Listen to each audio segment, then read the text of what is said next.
Hey everyone, before the video starts, I just want to pop in and give a little bit of a warning.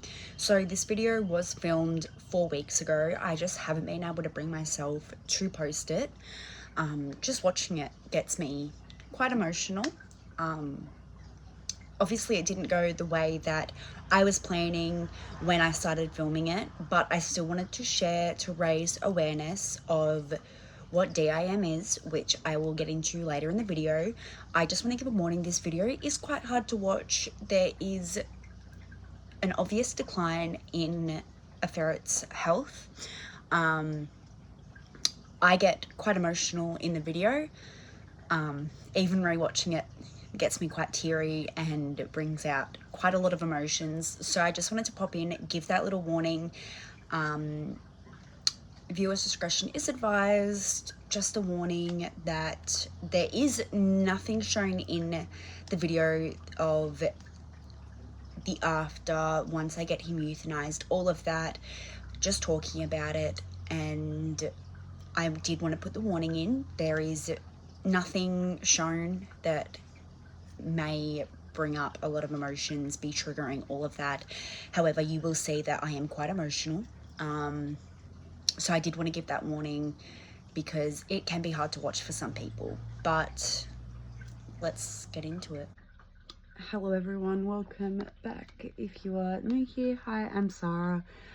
I pretty much post about all my animals, my rescues, and ones I have acquired over the last few years. Today's video is not one that I planned on making, wanted to make, or anything like that, but we have a little emergency. I went out to feed my ferrets last night, and when I'd gone out in the morning to let the rabbit out and everything, they were all up, seemed absolutely fine, all playing, no concerns whatsoever. When I went out to feed them last night, Dobby wouldn't get out of bed, which, if you know ferrets are very food motivated. Now, Dobby is also very shoe motivated, so as soon as I step foot in that pen, he is under my feet trying to eat my boots. He wouldn't get out of bed. So I was like, okay, let me quickly go change my shoes because I was in Crocs and these guys still like to eat my toes. We're working on it. So I went inside, got my work boots, and I was like, what's the bet that I'm going to walk in there and he's going to come out because I have my work boots on? Well, he didn't. So I was like, what the heck's going on? So at first I'm like, oh my God, has he paralyzed himself? So he starts walking and he is very low to the ground. Very low, very slow. And I'm like, oh my God, like, is he paralyzed? So I had to watch him very closely. He's using all 4 legs, but he's very low and slow. Now, if you know ferrets, low and slow typically means a stomach issue. So we think he's got an internal blockage. So he's probably eaten something that he shouldn't have. No idea what. I've checked the whole pen. Everything looks fine.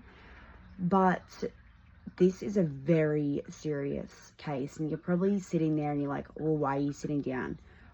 I cannot afford to get him into an emergency vet right now. We have got him through the night. He was syringe given some water throughout the night to help keep things working, all of that. And we have an appointment before the vet clinic even opens this morning. Now, another thing, if you know my ferrets, they are rescues. They were not friendly when I got them, and he has let me cuddle him. He's not trying to bite, but he is just very much not himself. So I do believe it is going to be an internal blockage. He has not pooped at all throughout the night or this morning. He's really not interested in eating, but we've got the vet in about half an hour, so hopefully we're going to get some x-rays, and he's most likely going to need surgery to remove it, depending on how big it is, because again, we have no idea what has caused it. Hopefully it is nothing major, because my bank account doesn't want that. He doesn't want that. I don't want that.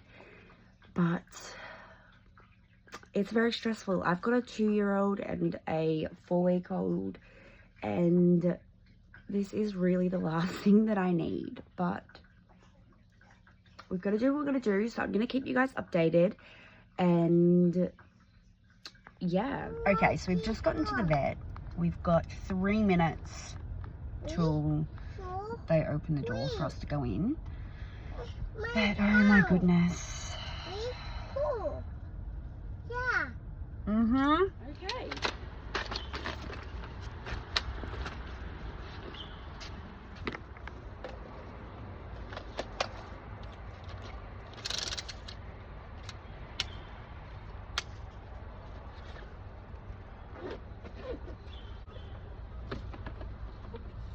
Oh, I will rest right here. Mom, put it right here. Okay, so I am back from the vet. Dobby is still there. I'm going to insert a picture of his x-rays here.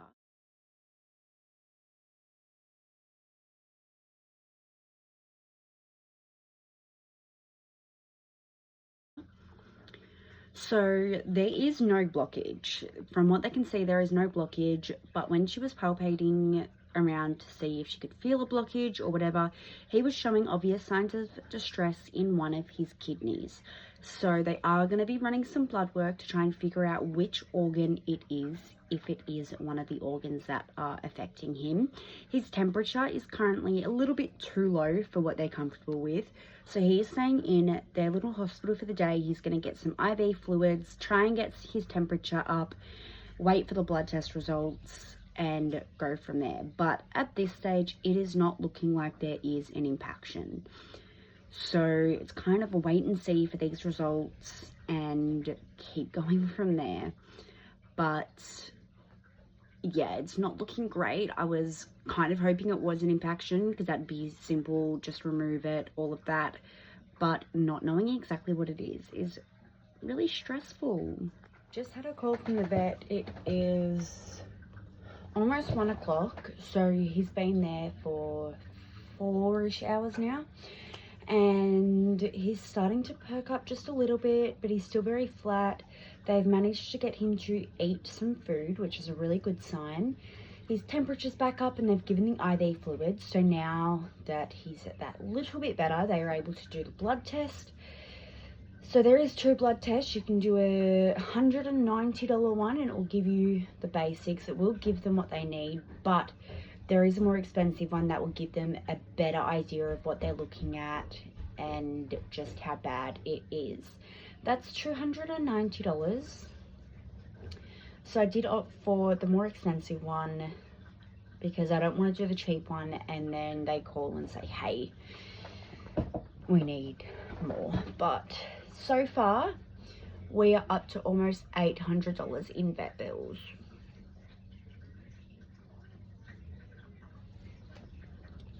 So that's awesome. Just what I wanted.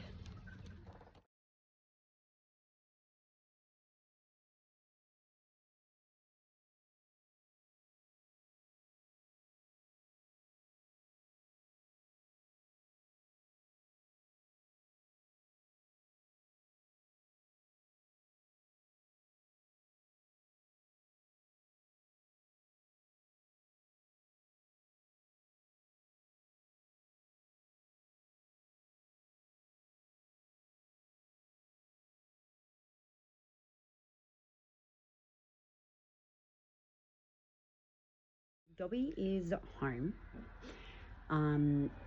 He's just here. Basically, the blood tests have ruled out pretty much everything. His insulin levels are fine. All his organ levels are fine. His white blood cell count is high or low, one of them. But basically they know he's fighting something, but nothing is showing up. They took 2 sets of x-rays, and again, no signs of a blockage, no gas buildup. Everything looks absolutely fine.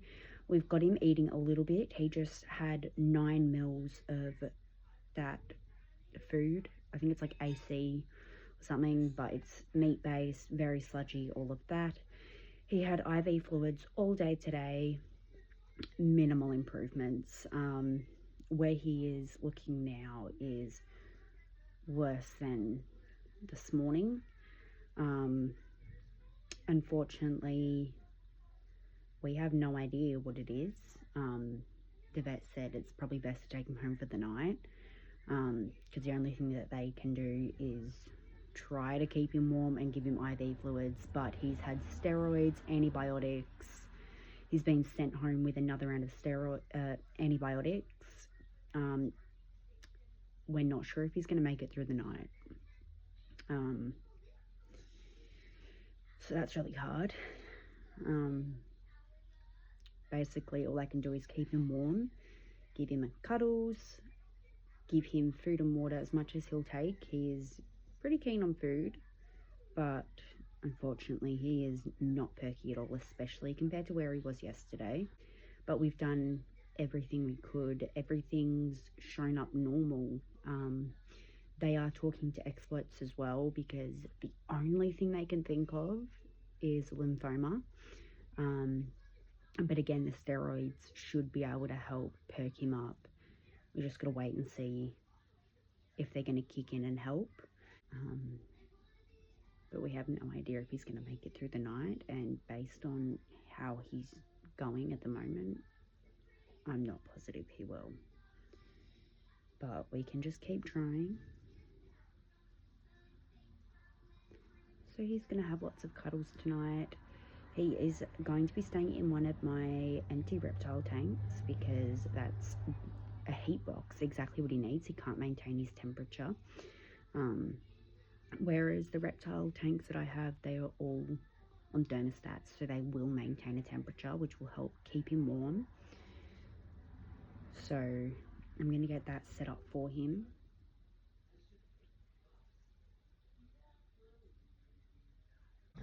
So I've just set Dobby up in his little reptile tank. He's right under the heat lamp, but he can move away if it gets too hot, but he needs the heat right now. Heat lamp. Got my little man here.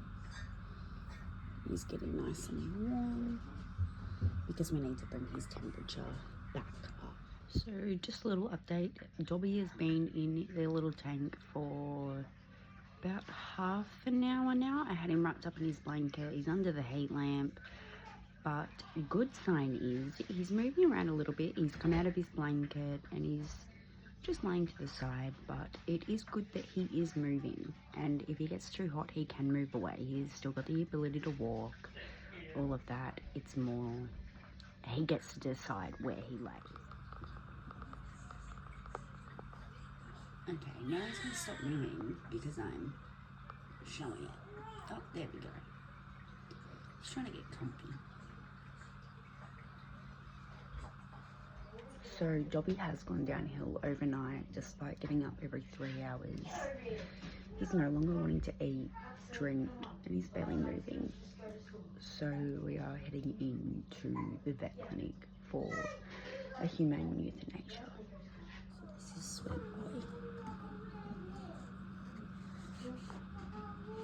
This is definitely not the results that we wanted. I was really hoping that the steroids would kick in and he'd go back to his normal self, or the antibiotics would make a difference, but unfortunately he's no longer barely moving around, so his quality of life is not okay, and I can't allow that. So I'm obviously not going to show it, but we did go and get him euthanized. So right now I am letting the other guys sniff him so they know what's going on, especially because one of them is his mum.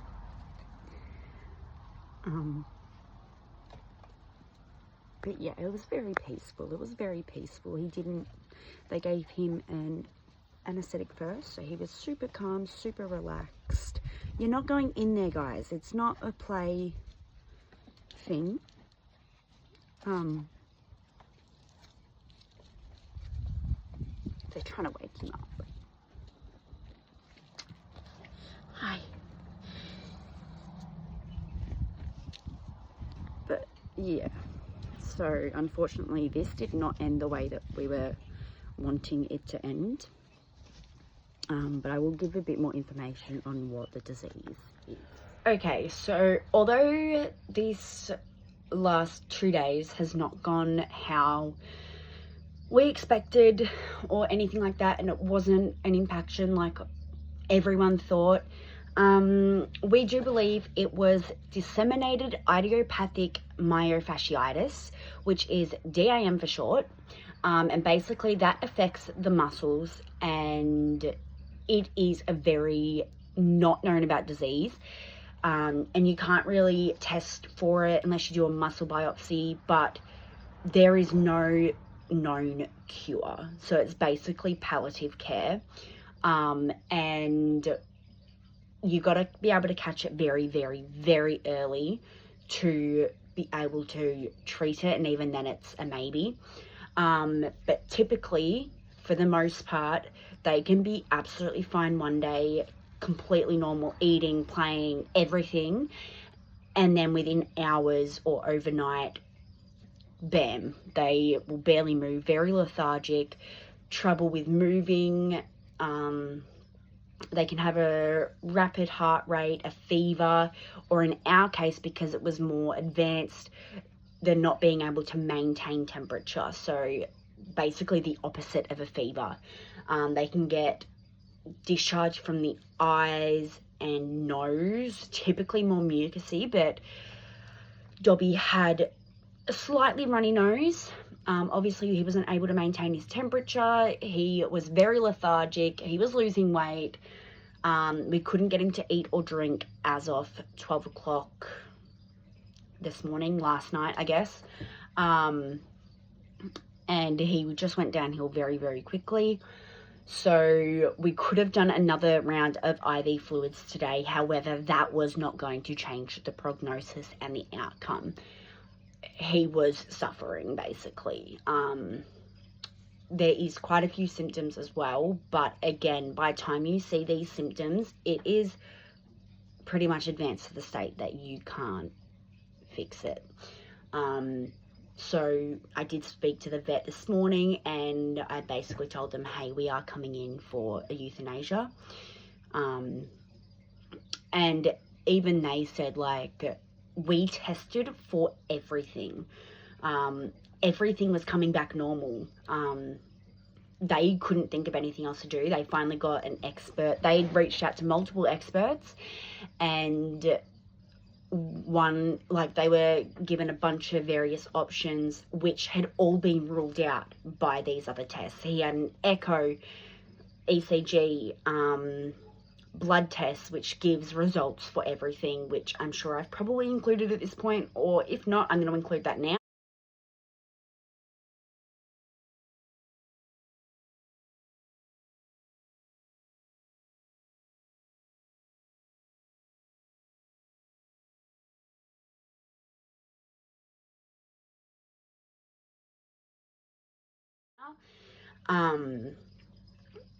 The x-rays, everything was clean. And then one vet said, hey, it might be DIM. That's what it sounds like. And again, unfortunately, no treatment. By the time it shows, it's pretty much too late to do anything. The good news out of all this is it is not contagious. They don't know the cause, but they do know that it is not contagious to other animals or other ferrets. So that is really good, because obviously he is one of 4 ferrets. I was also concerned that my dog may potentially get whatever he got, because a lot of things can be passed between ferrets and dogs. So I was quite concerned about that, but I'm really glad we were able to rule that out. All the other ferrets are still doing really well. They're all up playing, eating, completely normal. So that was able to help narrow it down a lot more, because obviously they aren't showing signs, and if it was contagious, they would have shown signs by now, which it was able to help rule out distemper, COVID, a lot of other things. So obviously I didn't record it in the vets, and I didn't record burying him, or me showing my other ferrets him, because for me that is not what I'm about. That was not something I wanted to show. But basically we went in, even they said we've done everything. So he was sedated, so he was nice and calm. But by the time we got there this morning, he was barely moving. He was really nothing left. So that's why I made the call. But we did give him the sedative, and he had passed before she even finished giving half of the medication. It was very peaceful. He literally was just laying there being cuddled, and then he just went to sleep. So it was very peaceful. I brought him home. I took him out to the ferrets so they could all see him. They did try to wake him up, as you did see in that previous clip, and then when that didn't work, they decided, hey, why don't we just climb in with you? Obviously, I let them stay with him for a little bit and then removed them and decided to bury him. But yeah, I didn't want to get him cremated because I did want the other ferrets to be able to see him, say goodbye, and I wanted to be able to go through that process of giving him a burial. And I'd already spent $987 trying to treat him, plus the euthanasia, which I haven't got the price back for that. I'll get that sometime next week. I couldn't afford another $300 on top of that. But yeah, I'm devastated that this video did not go where I was expecting, but I still wanted to share it, because it's not a common thing, but it is something that people, I guess, should look out for if you do have ferrets. Knowledge, and I guess for my healing. But yeah, thank you for watching if you've made it this far. Obviously, I am struggling right now. I'm 4 weeks postpartum. So this journey has been on top of that, and a 2-year-old, and just trying to navigate having 2 children and everything. So yeah, obviously I am still recovering from having a baby, so I don't know when my next video will be, but hopefully soon I will be back into everything I usually do. But yeah, thank you for watching.